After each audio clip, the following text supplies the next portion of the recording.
with us as we sing.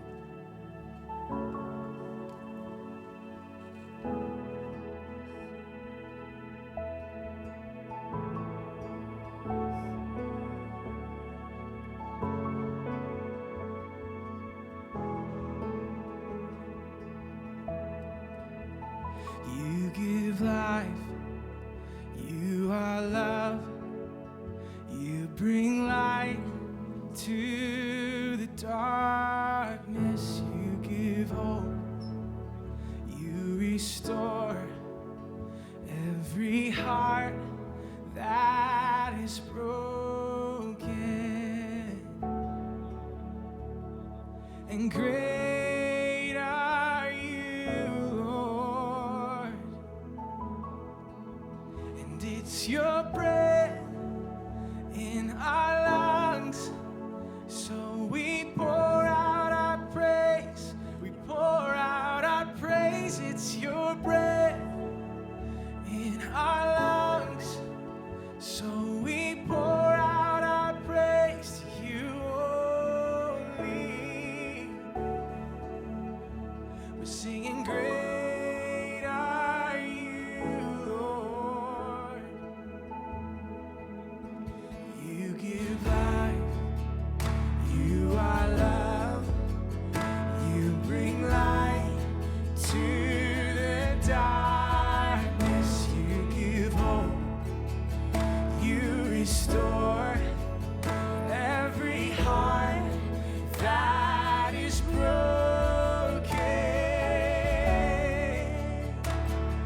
And great are you, Lord, and it's your breath in our lungs. So we pour out our praise, we pour out our praise. It's your breath in our lungs. So we pour out our praise to you only. All our praise to you, Lord. And all the earth will shout your praise. Our hearts will cry, these bones they'll sing. Great are you, Lord. Wherever you are today, lift this up to the Lord. We sing. And all the earth will shout your praise. Our hearts will cry, these bones they'll sing. Great, great are you, Lord. I lift my song to you, Jesus. And all the earth will shout your praise. Our hearts will cry, these bones they'll sing. Great are you, Lord. It's your breath in our lungs. So we pour out our praise, we pour out our praise. It's your breath in our lungs. So we pour out our praise to you only. It's your breath in our lungs. So we pour out our praise, we pour out our praise. It's your breath in our lungs. So we pour out our praise to you only. This is our song. Great are you, Lord. We're singing. Great are you, Lord.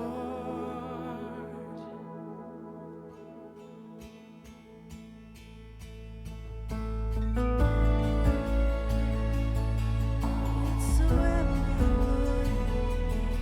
we look to Jesus.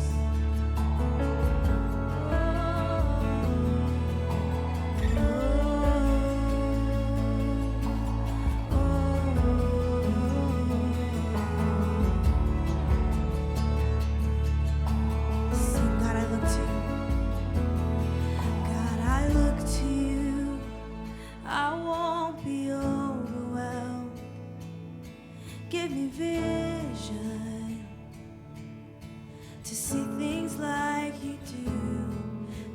I look to you.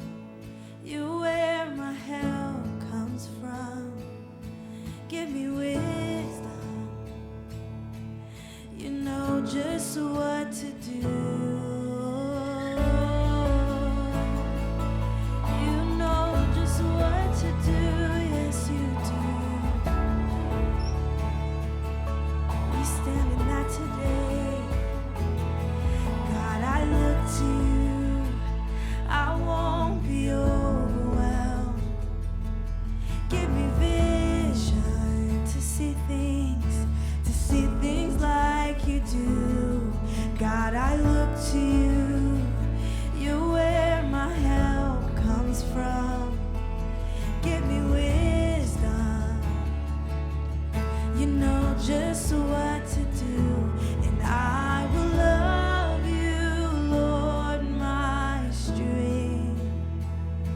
Yes, I will love you, Lord, my shield, and I will love you, Lord, my rock, forever all my days. I will love you, God. Yes, I will. Oh, we love you, Lord. Sing, God, I look. God, I look to you. I won't be overwhelmed. Give me vision to see things like you do. God, I look to you. You're where my help comes from. Give me wisdom, 'cause you know just what to do. And I will love you, Lord, my strength. And I will love you, Lord, my shield. And I will love you, Lord, my rock, forever all my days. I will love you, God. Yes, we will. And I will love you, Lord, my strength. And I will love you, Lord, my shield. And I will love you, Lord, my rock, forever all my days. I will love you, God. You reign, and hallelujah, our God reigns. Do you believe that today? And hallelujah, our God reigns.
to you. You're where my help comes from. Give me wisdom. You know just what to do. So turn your eyes upon Jesus. Look full in his wonderful face, and the things of earth will grow strangely dim in the light of his glory and grace.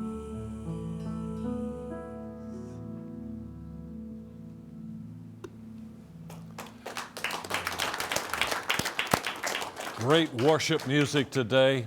We want to welcome you today. We're coming from you live here from our studio here. I wish we could all get together in the Vine Center, but of course, you know that's impossible right now. But one of these days, we're going to be able to do that. You know, we're beginning a fast here, 40 days of fasting.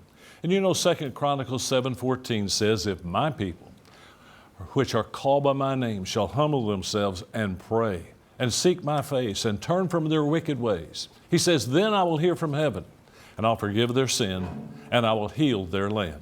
Now, some of you need to be healed personally.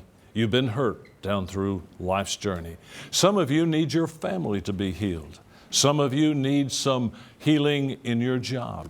Some of you need some healing in the dormitory which you live. But our nation needs healing today. We're calling this 40-day fast a time to come together and pray, but we're adding to it fasting. And we believe that it'll cause you to concentrate more upon the Lord. And of course, the Bible talks about fasting over and over and over. And we've had hundreds, I think thousands of you that have signed up to be a part of this 40-day fast. And I want to encourage our faculty and our staff to join us. And we're looking forward to God doing great things. We're looking forward to God doing a lot of healing around our lives and in our nation. And of course, you know that we're coming to a critical time in our nation. We're coming to a critical time of selecting the next president who probably will select the next Supreme Court justice. And we need to be much in prayer. Much is at stake at this time in our life. So let me talk a little bit about going to the prayer time in Washington, D.C. You know, Pastor David and I, we began to talk about going up there with Franklin Graham and having a prayer march. That's what it is. It's not a demonstration. It is a prayer march. We're going to be walking and stopping at particular places and having prayer. Now, when he and I began to talk about this, we thought, well, maybe we can get 250 students to go. And then we began to talk, well, if we pray, maybe we can get 750 students to go.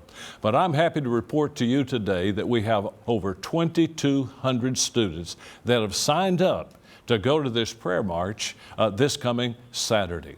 So maybe you haven't registered yet. I would encourage you to register and get on a waiting list. We have over 40 buses that are going to be transporting you to this prayer march. Franklin Graham will be leading us in that march. And you know, because we've had such a great increase in numbers, we need 40 more of the faculty and staff to be leaders on these buses. And you know, spouses can join us as well. So I hope that our staff, I hope that all of our faculty would consider volunteering. We need you.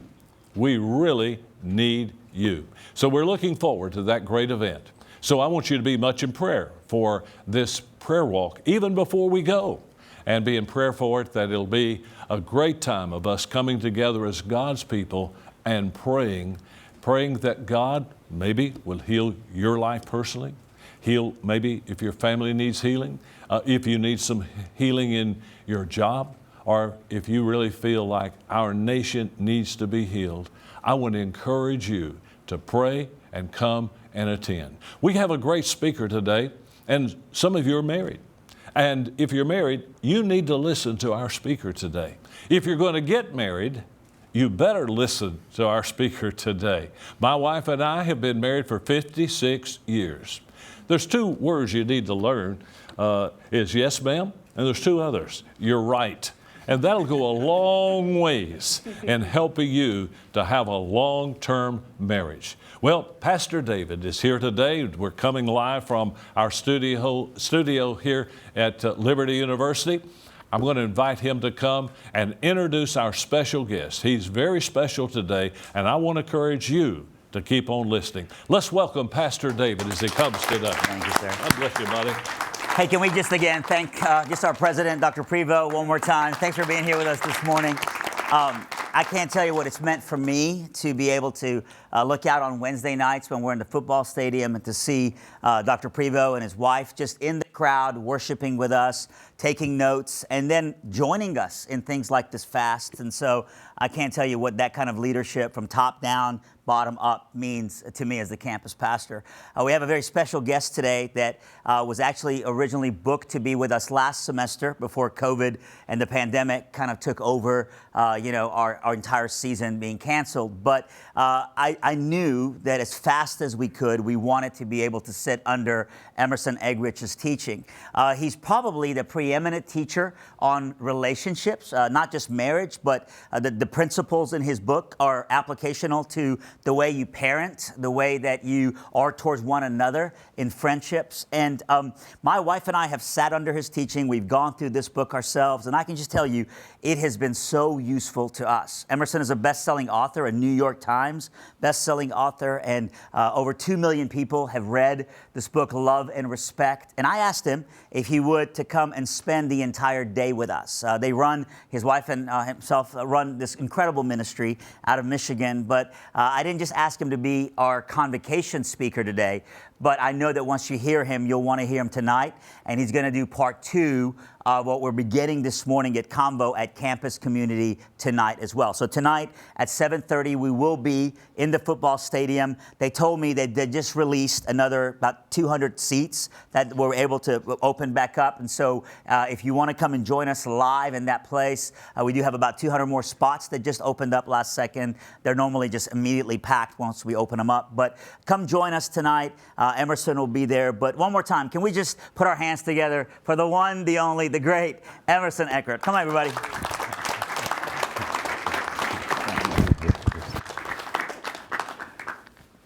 Don't you just love Pastor David?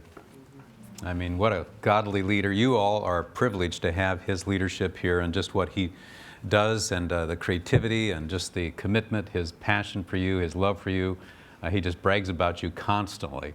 And so we're so grateful for all that's going on here and for David and Jennifer and just the love that they have for Sarah and me. Sarah and I have been married for many, many years, and she is with me as well today, and we travel together doing the Love and Respect Marriage Conference.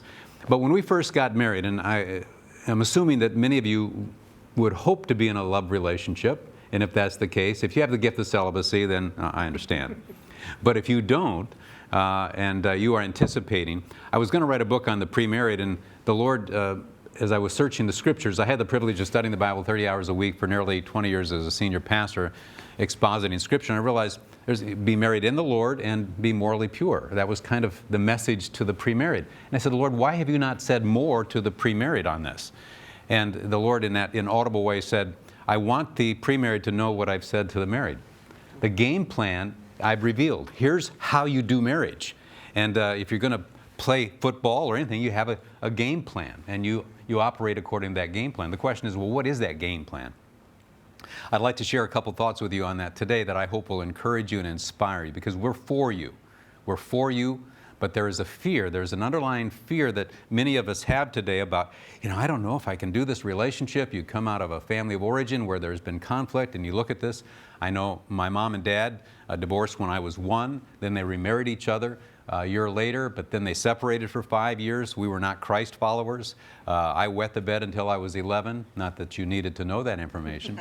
But there was this conflict. I was eventually sent to military school from age 13 to 18, Missouri Military Academy. because we had conflicts in the family. And it was when I was 16 that I heard the message of Christ through Billy Graham, and then found out that he went to Wheaton, and I went there. My freshman year, my mom received Christ, my sister, who's 5 years older, received Christ, my father received Christ, and my brother-in-law, who's a professor. Our family changed, but the woundedness of that family of origin issue is very deep in me, and I have a burden for those who come out of those situations where you think, I don't know if I've seen a good example, I don't know if I know how to do this, and so there's this undercurrent of fear. But I want to encourage you today that you don't have to let that control you. There can be a healthy fear, but I want to share some things with you I hope will inform you and inspire you. But let me begin when Sarah and I were first married. We went to visit my mom and dad over the weekend, and that night when we were going to bed, I wore contacts at that time, I realized I forgot my eye contact lens case. So I improvised. I got 2 juice glasses, filled them with water, and went to the bathroom and took the contacts out, put them in the juice glasses, set the juice glasses on the back of the toilet, and went to bed. Got up in the morning, poured the contact out, there it was, put it in, poured the other one out, and there's no contact. And you know, we're just $1 above poverty, you know, young marrieds, we're in school and just don't have the money, and I'm thinking, I've lost my contact. I don't have the money to, I mean, there was this anxiety that came over me, this nervous, where is this? I looked everywhere, there is no contact. So I go out, Sarah's talking to my mom and dad, and I said, Sarah, did you use one of the juice glasses last night in the bathroom at the, she said, no. Yes, I got up in the middle of the night and took a pill. Yes, I used that juice glass. She drank my contact. She drank my contact. This moved into heated fellowship. I was not happy because I'm thinking, we don't have the money. I'm kind of upset. I can't believe this. I can't believe you drank my contact. She said, well, I can't believe you put your contact in a juice glass on the back of a toilet. I said, well, I can't believe that you drink out of a juice glass on the back of a toilet. And this thing kind of escalated, and at a certain point, Sarah's spirit deflated. I could just see it. Have you ever had a conflict with your mom, dad, brother, sister, significant other, when you're having this conversation, when suddenly the issue doesn't seem to be the issue? And you see their spirit deflate or get provoked? I like to ask the question, what is the issue when the issue isn't the issue? Have you ever asked that? I mean, we think that it could be a billion things. I'm going to share with you that I think there's just 2 things. Actually, there's just one in her and one in him. You don't have to accept it. Actually, I want you to resist it. You're intellectuals. Don't buy such a simplistic, perspective. But let's see if I can persuade you. And the encouraging thing, if this is true, it can really take some of that fear off of us. Because once we begin to understand some of this stuff, we begin to decode, we begin to figure some things out. Because, I don't believe you're going to marry a person who has ill will. We marry one another because we have goodwill. I didn't say to Sarah, when we're dating at Wheaton, I said, I hate you and you hate me, so let's get married. It doesn't go down that way. So in those initial months and years, there's basic goodwill. There isn't evil will. You didn't marry Hitler's distant cousin. It's not that kind of a situation. So how is it that 2 people of goodwill begin to have these conflicts? I believe it's honest misunderstanding. Sarah and I just had honest misunderstandings. There was not dishonest misunderstanding. We just simply were interpreting things. See, we have this idea that because we're equal, therefore we should be the same. That is an erroneous conclusion. Sarah and I are equal in the eyes of God, but she and I are not the same. And it's more than just a biological difference. The brain research now is showing what floods over a little girl in the womb. I mean, the eye-to-eye contact with a little girl, the nurturing. I mean, there are things in the womb that happen that are very beautiful, God's design. And Sarah and I have these differences. And I'm going to explain some of that. But Sarah's spirit deflated. And I wasn't tracking. I'm feeling like, wow, what's going on? And of course, she wanted to talk about this later on and communicated to me that she was hurt by the way in which I talked to her in front of my mom and dad. Or even if they hadn't been present, that it just was not pleasing to her. It hurt her. And I had to begin to figure out what's going on here. You drank my contact, and I don't have the money to replace it. Fast forward, we come home again for Christmas. Sarah's a farm girl from Indiana. Dad farmed 3,000 acres. She can do it all, that 4-H culture. And Sarah had made me for Christmas a jean jacket. And I didn't even know that she had made this. And so it's that last gift, special gift. And so she brings it out there, and there it is. I open it up. I stand up. I put the jean jacket on. I say, thank you. And she's watching me like a hawk. And she said, you don't like it. No, I do like it. She said, you don't like it. I said, Sarah, I like it. You don't like it. I said, Sarah, I like the jean jacket. Why are you telling me that I don't like the jean jacket? Because in our family, when we like something, we go, thank you, thank you, thank you, thank you, thank you, thank you. She was Miss Congeniality of Boone County. She's a sanguine. She's hats and horns. I'm not. But when she said that I wasn't thankful and I just told her that I was thankful, I felt like she was saying that what I just said wasn't honest, that it wasn't truthful. And my spirit deflated. And I was moody for the next hour. She remembers this very distinctly. What was going on? The issue was no longer the issue. Something else was going on in me. And when her spirit deflated, the issue wasn't the issue. And so it's at this point that it's so easy for Sarah and me, and maybe it would be for you, to dismiss the other and say, grow up. It's so easy to dismiss and say, just grow up, you're so childish. And at times, there's truth to that.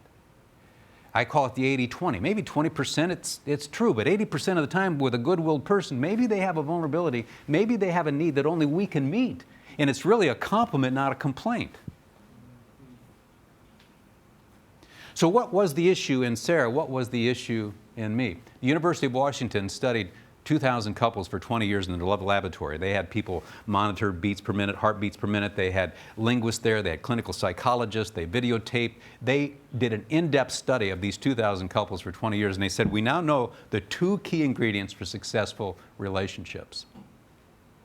You know what they are? Love and respect. Love and respect.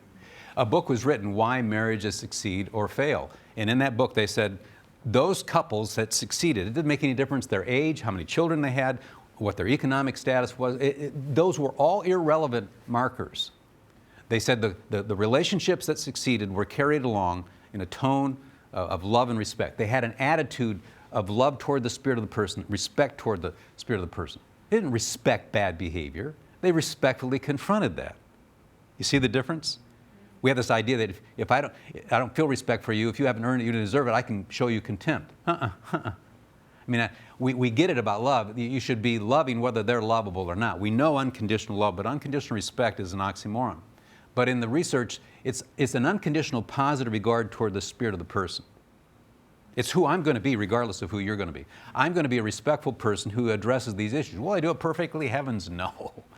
But I better do it far more often than not, because no human being responds to contempt. No human being responds to hostility. And it was interesting. I'm going to be hostile to motivate you to be respectful, and you're going to be contemptuous to motivate me to be loving. You cannot use unholy means to achieve worthy ends. It doesn't work that way. But we do that because we think if we're negative enough, they'll become positive. Oh, I had an epiphany. Why? I now know why you've been negative for the last 5 years. Why? To motivate me to be positive. How did I miss it? So the University of Washington said, we believe that love and respect are the 2 key ingredients. And when those attitudes of love and respect are present, they won't be perfectly, the marriage succeeds. Talk about the skill and knowledge and the fear you have. If you have a loving demeanor and a respectful demeanor, you're going to fail. A righteous man falls 7 times, but arises again, Proverbs 24:16. None of us will do it perfect.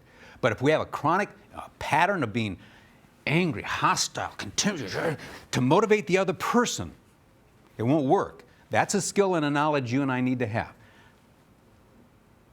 And if you have a fear that, I'm not going to make it, well, I will tell you, the only fear you really need to have is if you come across as a hateful, disrespectful individual. That's because the human spirit that's next to you cannot function that way. But if you have that, it doesn't guarantee they're going to respond to you. But in all probability, if you find a good-willed person who's seeking God's will, that there's a basic maturity there, you're both growing, and you have that demeanor and they have a degree of goodwill, you will succeed. Just trust me here. Have the confidence that you will succeed. This has been documented again and again and again. But what's fascinating, I have my PhD in family studies, and so we did research. We asked this question of 7,000 people. When you're in a conflict with your spouse or significant other, do you feel unloved at that moment or disrespected?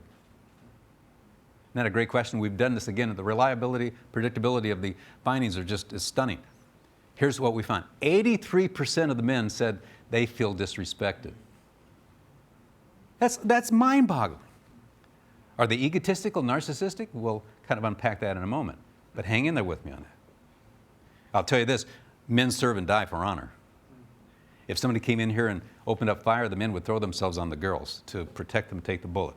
It's just kind of what we do without even thinking. In fact, one guy said to his wife, I love you so much I would die for you. She said, Harry, you keep saying that, but you never do.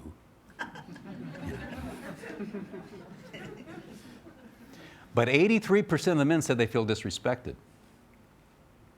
And 72% of the women say they feel unloved. That's as different as pink is from blue, as night is from day. Now, 28% of the women feel a need for respect. Sarah needs respect. There are times when I dismiss her opinion. She said, I didn't feel very respectful. Yeah. I mean, I get that. And there can be men who feel unloved. But usually men don't feel unloved in a relationship. Did you know in the Greek, only husbands are commanded to agape love their wives? No wife is commanded to agape love her husband. The Titus 2 passage is phileo. You're to Philadelphia, brotherly love, not fillet your husband, but phileo. It's a friendship love. You say to your husband, Joe, does your wife love you? Oh yeah. Does she like you? No, not today, not today.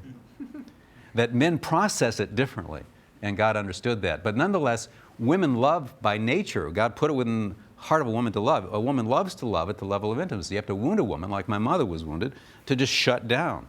God put it within the nature of a woman to nurture. And He's not going to command her to do what He created her to do. So in most conflicts, husbands during this conflict don't interpret this tension to mean you don't love me, unless she said I don't love you. Then that's a whole different story. But most men, no, she loves me. She just doesn't like me right now. And furthermore, no one talks to me the way she talks to me. No one shows me this kind of disrespect.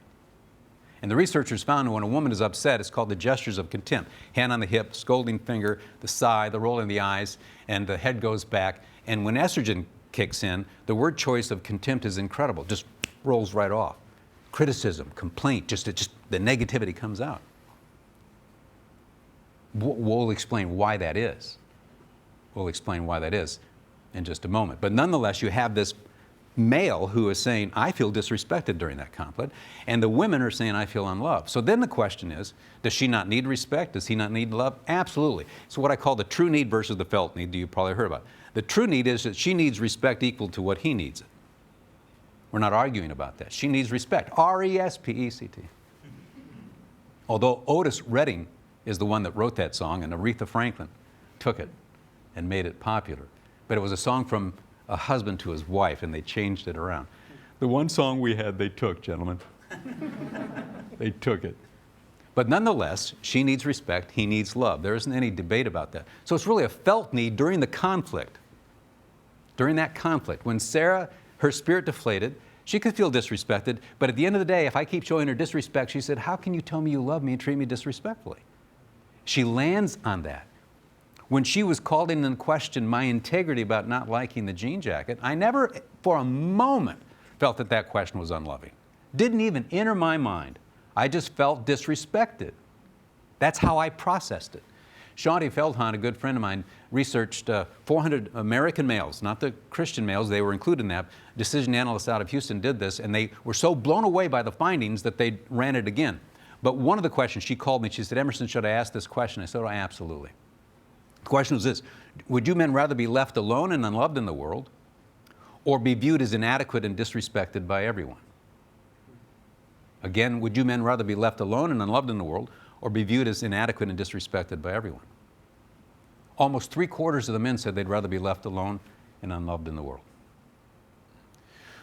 The message, if we send the message, I don't respect who you are, you're an inadequate human being, oh man, we got an enemy. These are fighting words. And so this is a vulnerability. But the culture, there are some boys in culture who would say that we're narcissistic. But we're not. We literally die for issues of honor. And we would die for our best buddy. Jesus said, there's no greater love than a man has than this, that he lay down his life for his friend. Not write a Hallmark card.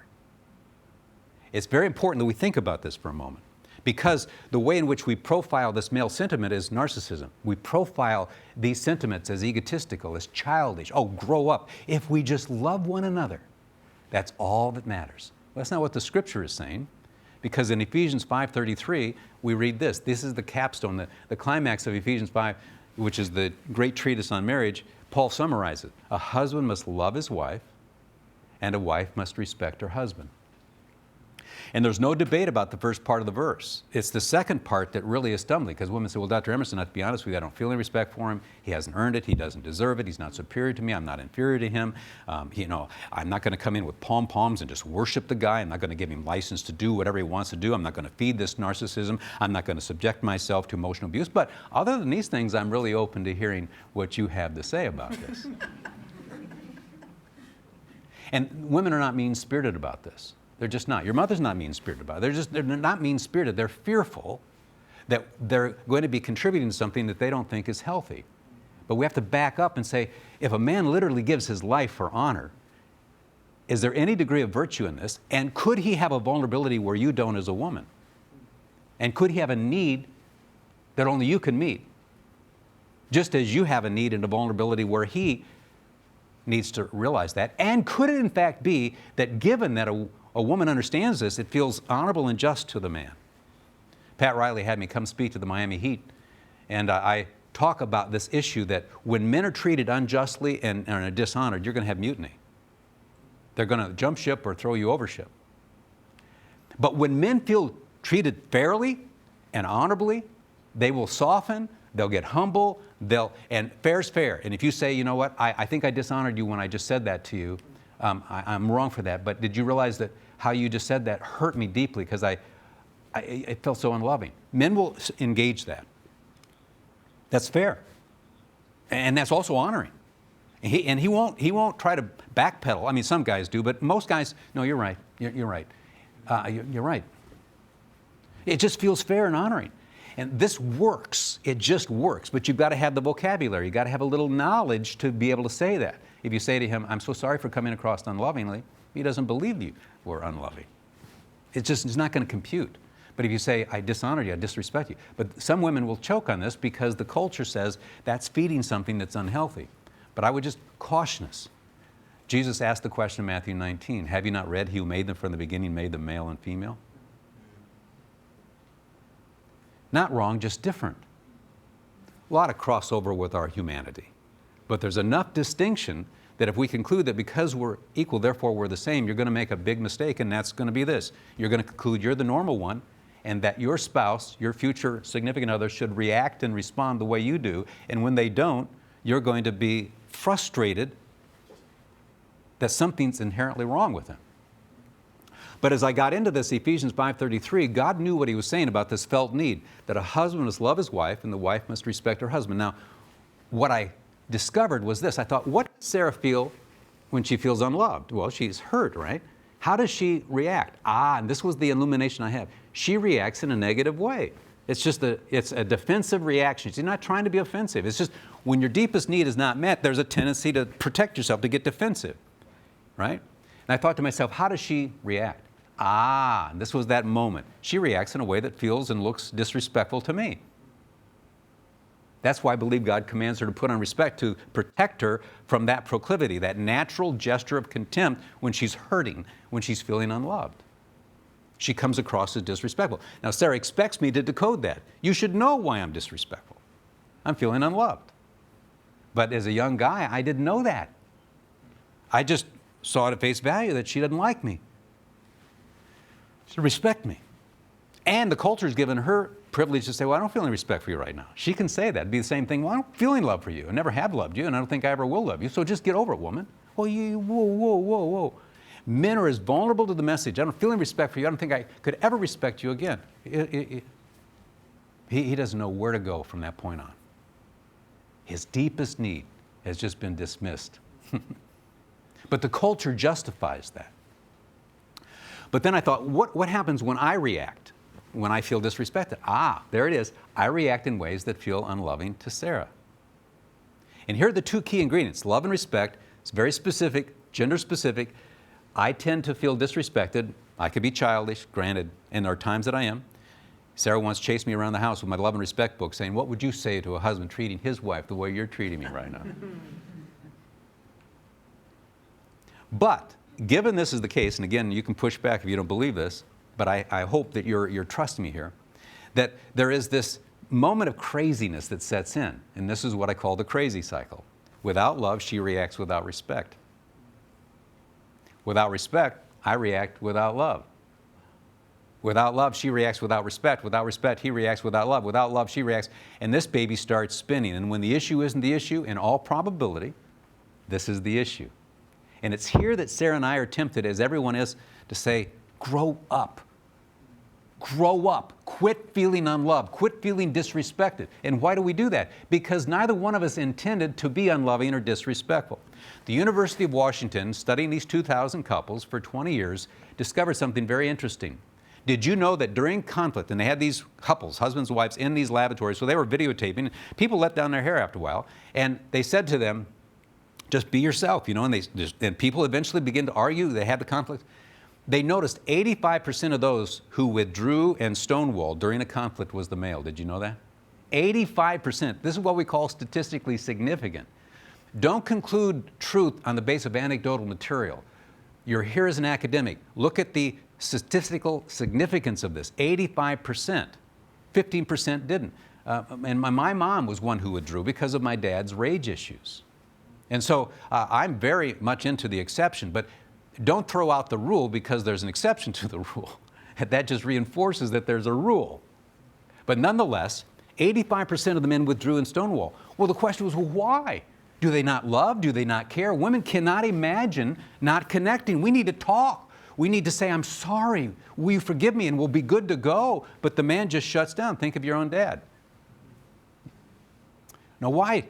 They were monitoring the heartbeats per minute. And it was 99 beats per minute. It got up to that. Normal, it was down here. 99 beats per minute. That's warrior mode. That's warrior mode. That's what comes over, man. The adrenaline, there's a hand grenade in war, and you and I both see it, and we throw ourselves on it. It's what we do. So, in a conflict with the woman he loves and would die for, if she doesn't kill him first, right? The woman that he would die for is coming at him. What's he have to do? He's either going to fight or there's got to be flight. And he doesn't want to fight. And it's not that big of a deal. This is not that big of a deal. So what they found is the man just shut down. He just, to try to calm down. Physiologically, now he didn't know, my heartbeats are 99 beats. He didn't even know that. But physiologically, he knows. He knows it ever since he's been a boy with his best boyhood buddies, that when they get into this moment of really not being happy with each other, they knew that they could hurt each other, but instead what they would do is just drop it, forget it. And then they'd exit physically because they knew if they stayed engaged, it would be provocative. But what's interesting is that the women were asked, what do you feel when your husband withdraws and stonewalls? And they were so common in their answer, they made it a descriptor. Act of hostility. It feels like an act of hostility. The women said they could not imagine shutting down over what they perceived to be a minor criticism. Just beyond their comprehension as females. Just could not comprehend why he would just disengage like that. And even physically walk away. Just could not understand that. But all my research on the male temperament is that men do it because it's honorable. We were best of buddies, the guys that are in this room, and we got into that moment, we would disengage. Why? Because you and I are friends. And the friendship is more important than this issue on the table. We need to just break for a moment. It's what I call the act of honor. It's an act of honor. So it raises the question, during this conflict, when a man stonewalls and withdraws, is it an act of hostility or is it an act of honor? The answer is yes. It just depends on whether you videotape in pink or blue. Neither are wrong, we're just different. And what we have this proclivity to do is to say, because I know I'm right, and you are right, as pink or blue, you're right. But we then jump from that and say the other person is wrong. Could it be that you're both right? And if you are, then can that give a little grace to these situations? This is where that skill and knowledge is so important. But there was the other side of this research. They found that when women were upset during these conflicts, they moved aggressively toward the husband to criticize, complain, criticize, complain, criticize, complain, criticize, complain. What I'm saying wasn't politically correct, and they knew it wasn't, but they said, all these linguists, that you cannot say anything other than the fact that it's ongoing criticism and complaint. And the men were asked, what do you feel when she criticizes and complains like that? Feels like an act of contempt. That she's using this topic as another opportunity to send me a message that she doesn't like who I am as a human being. But all the research points out that women are nurturers. Women care. Women care. They can't not care. I say to guys in the church, if you get sick, you're going to be on 100 prayer groups of women across this country, and they're going to be praying for you. They can't not do that. They just care. This is a virtue that God has placed within women that we are the recipients of. It is a precious thing. So when she criticizes and complains, from her standpoint, she's doing it because she cares. So it raises the question, is it an act of contempt or is it an act of care? Yes. It just depends on whether you videotape in pink or blue. And here's the deal. When the issue isn't the issue, why is it difficult for us to decode at that moment that she may be feeling unloved or he may be feeling disrespected? Well, the first thing is we dismiss them as childish. You do that and that's probably a mistake given that they have goodwill. Are there moments of being childish? Let them confess that. But in most cases, it's perhaps because they just are vulnerable to something that we said or did. I asked people, did you say or do something earlier that was unloving and disrespectful? They said, yes, but they should know I didn't mean it. So one of the things we have a tendency to do is dismiss that. But also when we get in that crazy cycle, when it happens, we are not intending to be unloving or disrespectful. That wasn't our intent. He was intending to be honorable, not hostile. She was intending to be caring, not contemptuous. You see how this works?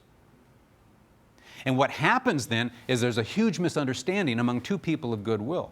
But if you get this skill and knowledge down, on this one point, gentlemen, is that which I'm about to say or do going to feel and sound loving to her? You'll probably be okay if you answer to yourself, this is how I need to do it that's loving. Ladies, if you say, is that which I'm about to say or do going to sound respectful to him or not, you're going to be okay. You really will be okay. On any given day, there are going to be these unresolved issues. It's not going to solve all conflicts. I still had to buy a contact. But nonetheless, the point is, you will be okay. The question, though, I want to ask right now is, well, how better do we get off that crazy cycle, though, when it kicks in? How do we stop it? How do we stop it when it kicks in? Without love, she reacts without respect. Without respect, he reacts without love. Without love, and it just starts spinning. How do we stop it? Does anybody here want to know how to stop it? Come tonight, and I'll answer that question for you. Pastor David? Come on, let's give it up. Dr. E. So good. Wow. All right, so we've got about 10 minutes for some Q&A, and I know many of our studio audience has some questions. I'd like to start. Yes. Obviously, the majority of our students watching, I know I have adults and faculty and staff that are watching as well. Many of them are married. Some of our faculty and staff call to a life of singlehood. Yes. Many of our students might be called to that. Yes. We don't Yes. see that as incompleteness. Jesus That's himself. a gift exactly. Yeah, Gift of was celibacy. single. It's a gift. It's a special gift. It's what I call a compensatory gift to compensate. Husband and wife together reflect his image, and that gift is given so that they can reflect the whole image of God as an individual. Absolutely. So walk us a little bit further in. If you recognize that God has called you to a lifetime of singleness, Right. Seeing through the lens of pink and blue, Right. how does this apply then in relationships? Take us to maybe another scenario beyond the husband and wife dynamic. Yes, well, yes, excellent. I mean, these principles apply. As Sarah said, God didn't make us husband and wife, he made us male and female. And so these principles apply. So if you've got, let's say, the gift of singleness, or you are single right now, just begin to observe what I'm saying in terms of your relationships. Watch when this woman, who you see her, she loves the Lord, she serves, and you've said something, you're trying to be funny or whatever, and you could just see her spirit deflate. You need to say to her, did I just come across to her in an unloving way? And at that point, you can say she needs to grow up, or you could say, you know what, I need to pull back. Just because it's silly to me doesn't mean that it's silly to her. And so too, you may be strong and independent as a woman. This is the new theme. I'm strong and I'm independent. And you think that needs to manifest itself through disrespect at times. that somehow that's going to somehow put the man in his place. No. No, the women who are very gifted leaders know how to honor the male, just as the gifted male know how to love the spirit of the woman. Even though we all need love and respect equally, when women go to the powder room, so to speak, they're going to talk about that boss. I wonder how he treats his wife. It'll kick into the relational component. God has hardwired her to think in terms of relationship.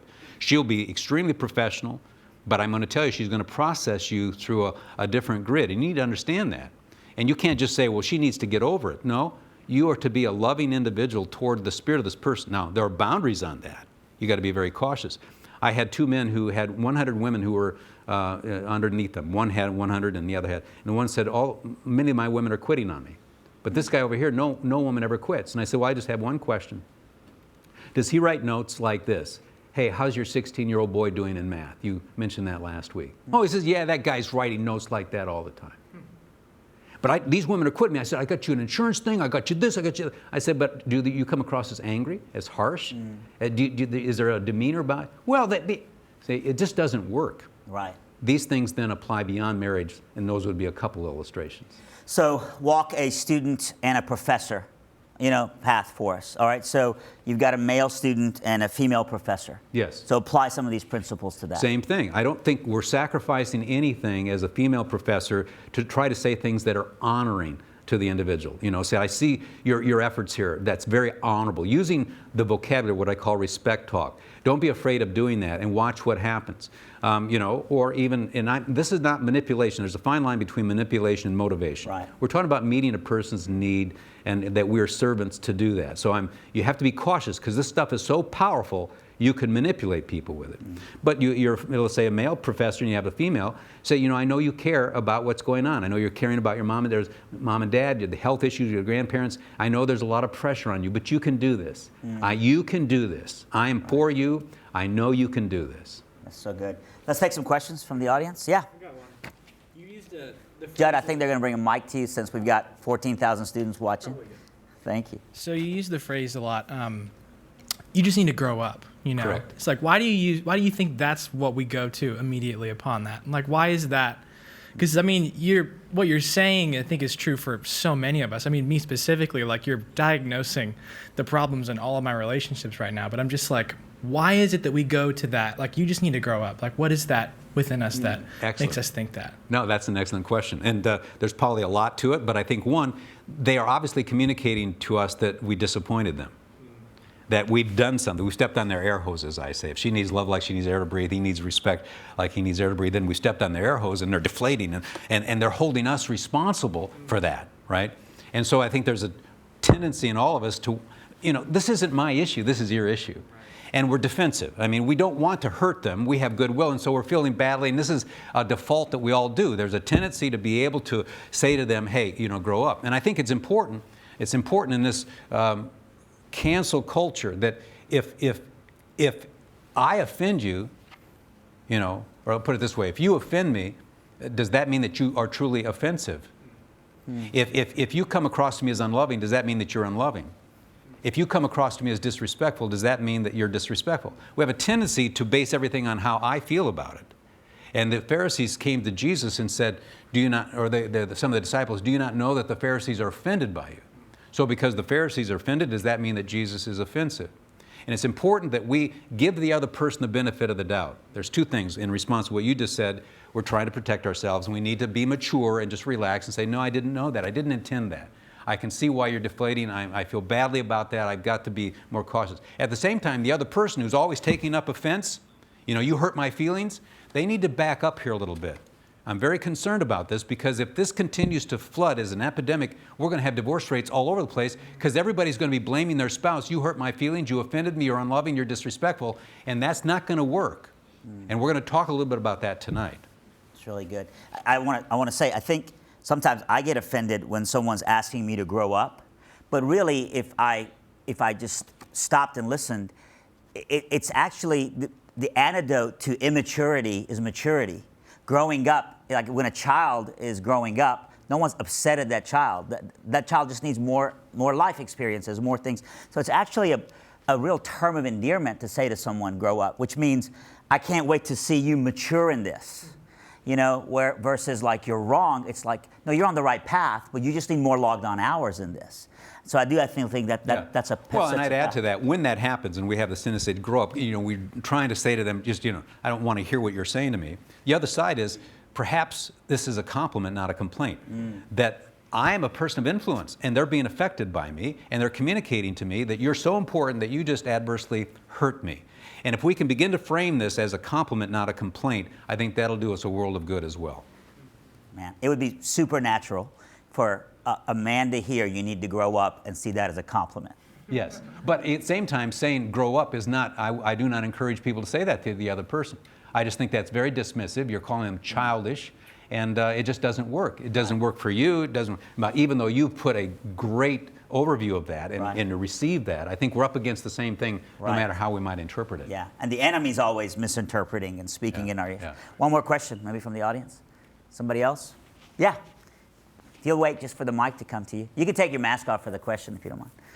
Hi, thank you for speaking. I've loved this talk. What do you think is one of the biggest obstacles that holds young people back from practicing this love and respect that you're talking about? Like maybe to look for in ourselves even? Well, I think, as I pointed out, this is highly powerful stuff, so I think we need to be cautious, not just to, well, I'll go out and tell that girl I really love her and see what happens. I mean, this is manipulation, and we've got to be very cautious. But I think there's a fear on both sides. I think on one hand, if you put on respect, it doesn't feel comfortable. It just feels awkward. God has wired you to operate a certain way. So to introduce the respect language, like you're very honorable, I really respect that about you, or, you know, that just doesn't feel comfortable. It feels strange. So that would be one explanation. But I think also learning how to say, that felt unloving, that I come across as disrespectful. In marriage is particular. That introduction, that's very, you make yourself very vulnerable, because your spouse could say, well, you shouldn't feel unloved. But the mature person begins to practice this. That hurt me, you're very important to me, that felt unloving. Did I say or do something earlier that was disrespectful? And I encourage women in particular to try that out, watch what happens. It's just powerful. Guys will, who are you? What planet are you from? I mean, that was very meaningful what you just said to me. Some guys have never had that said to them. And it's just mind-boggling to them. But even a guy who says, you know, that just sounded so disrespectful to me, but I know you're one of the most loving person that are around. But what you just said really, I felt like was contempt. But did I say or do something earlier that felt uncaring, unloving to you? And help me understand this, because I want to grow in this area. Well, she'll be all over that, gentlemen. I mean, she will respond to that. She'll be engaging that quite quickly. Yeah. I've sat through multiple sessions with you, and I know that the good stuff's tonight. Today, you really exposed, like you gave us an MRI of like, that's why sometimes my wife feels unloved, and sometimes I feel disrespected, but I love how you're going to bring some solutions tonight.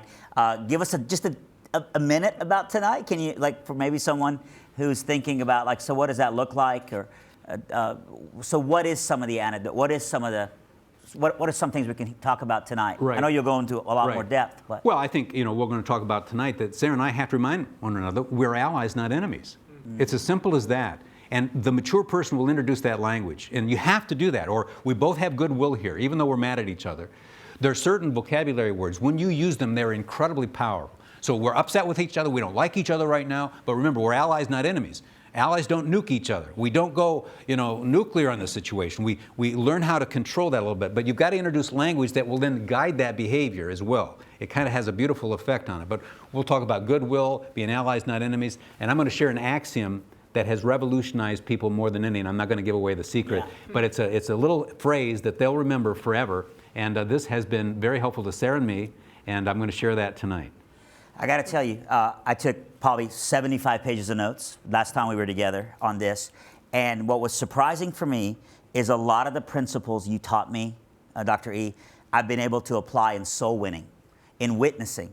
And so when I'm witnessing to someone who's lost, whether they're female or male, understanding some of this that you've taught me has helped me be able to like present the gospel better.